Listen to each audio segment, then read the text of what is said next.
Assalamualaikum warahmatullahi wabarakatuh. Bismillah wa syukurillah wa nimatillah la khawla wa la quwata illa billahil aliyyil azim. Amma ba'd. Mahasiswa-mahasiswi yang dirahmati oleh Allah Subhanahu wa taala. Di pertemuan yang kelima ini saya akan menyampaikan proposal bab yang ketiga, yang terakhir. Bab 1 sudah saya sampaikan, bab 2 sudah minggu yang lalu, dan sekarang adalah bab yang ketiga, yang terakhir. Maka terwujudlah mahasiswa dapat membuat proposal penelitian skripsi kuantitatif. Bab yang ketiga ini kita bicara mengenai metode penelitian. Yang pertama adalah A. Jenis penelitian.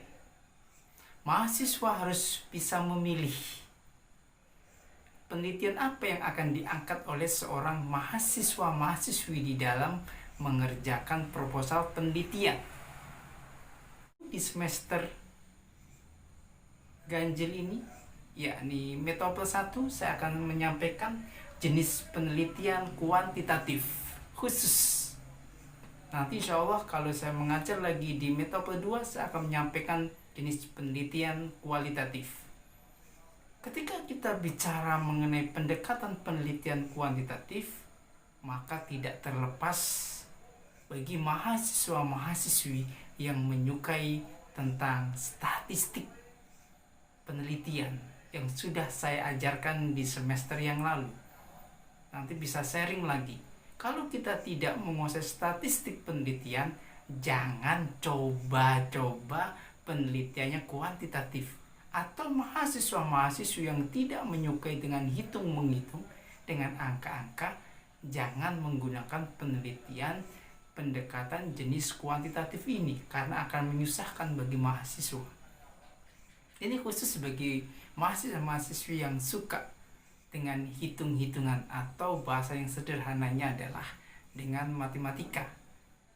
Maka akan mempermudah mahasiswa-mahasiswi dalam menyelesaikan penulisan skripsi nanti. Tetapi jangan khawatir, karena sekarang banyak aplikasi untuk membantu mahasiswa-mahasiswi dalam mengerjakan analisis penelitian skripsi nanti di bab 4. Insya Allah minggu depan saya akan menyampaikan mengenai bab 4-nya. Aplikasinya banyak, ada RASmodel, ada SPSS, dan ada yang lainnya. Mudah. Maka di A jenis penelitian ini, mahasiswa-mahasiswi di semester ini, metode 1, saya lebih fokus kepada jenis pendekatan penelitian kuantitatif. Bukunya sudah ada, silahkan dipelajari. Kita diskusikan di semester ini 12 kali pertemuan secara resminya. Tetapi di luar itu boleh sharing kepada saya. Kita membahas tentang bagaimana penelitian itu sendiri. Setelah jenis penelitiannya kita menjelaskannya di bab 3, langkah berikutnya adalah B. Waktu dan tempat penelitian. Waktunya kapan sih penelitian skripsi itu?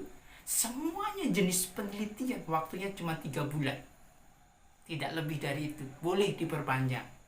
Makanya di sini seorang peneliti, mahasiswa-mahasiswa yang akan meneliti sebuah skripsi sudah mempunyai gambaran waktunya kapan. 3 bulan. Berarti kalau sekarang Oktober, November, Desember, 3 bulan selesai. Jadi membuat skripsi itu paling lama 3 bulan. Selesai. Karena memang batas waktunya 3 bulan. Jelas waktu dan tempat penelitian. Di mana tempatnya? Kalau kita tempatnya di sekolah boleh, yang berhubungan dengan sesuai sama prodi kita. Kebetulan kita prodinya adalah pendidikan agama Islam, maka kita fokus kepada penelitian yang berbasic tentang pendidikan. Bisa di masjid, bisa di desa, yang jelas yang ada hubungannya dengan pendidikan. Bisa pendidikan formal, pendidikan non formal, dan pendidikan informal. Ada 3 hal yang bisa diteliti bagi mahasiswa prodi pendidikan agama Islam. Setelah itu, yang C, subjek penelitian dan objek penelitian. ini menjelaskan subjeknya siapa sih, sumber primernya siapa yang dijadikan sebuah penelitian, objeknya siapakah sasaran yang keduanya. Maka sasaran primernya itu subjeknya siapa yang akan diteliti, yang kedua objek itu sasaran sumber sekundernya yang mendukung. Jadi harus jelas yang diteliti itu siapa, gurunya atau siswanya. Gak bisa dua-duanya, harus pilih salah satunya. Kalau gurunya berarti siswanya sebagai pendukung untuk mendapatkan sumber dari penelitian. Kalau yang diteliti adalah siswanya, berarti gurunya sebagai sumber sekundernya. Itu dia, mudah kok, tidak sulit. Setelah itu, karena ini penelitiannya adalah kuantitatif, maka selanjutnya D, populasi dan sampel. Ketika kita bicara populasi, maka tidak terlepas dari jumlah keseluruhan yang akan diteliti oleh seorang peneliti itu. Berapa jumlahnya yang akan diteliti seorang peneliti? Penelitian pendekatan kuantitatif minimal 30 orang, 30 siswa-siswi, 30 orang guru. Itu jenis penelitian kuantitatif, populasi minimal. Berarti kurang dari itu tidak boleh dalam penelitian kuantitatif. Sampelnya, karena jumlahnya itu banyak, maka diambillah beberapa contohnya saja. Maka penelitian kuantitatif itu harus mempunyai populasi yang banyak. Makanya kalau meneliti kuantitatif itu menelitinya se-SMP Negeri 1 Siak, se-SMA Negeri 1 Siak. Ini semuanya ada di dalam buku saya yang sudah mahasiswa-mahasiswa pegang sebagai rujukan primernya.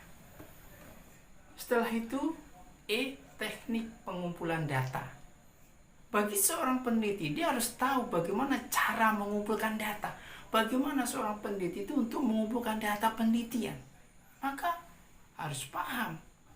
Maka kalau jenis penelitiannya itu adalah kuantitatif, maka yang pertama yang harus dijadikan rujukan adalah angket atau kuesioner.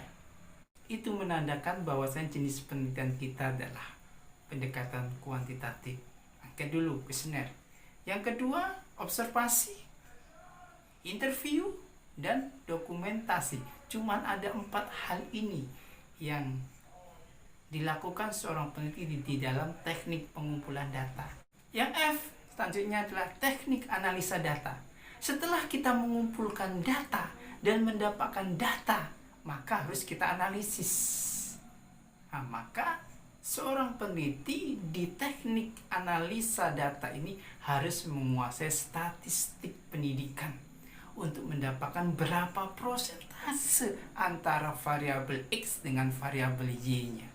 Berapa pengaruhnya, berapa hubungannya, berapa perbandingannya antara satu variabel dengan variabel yang lain.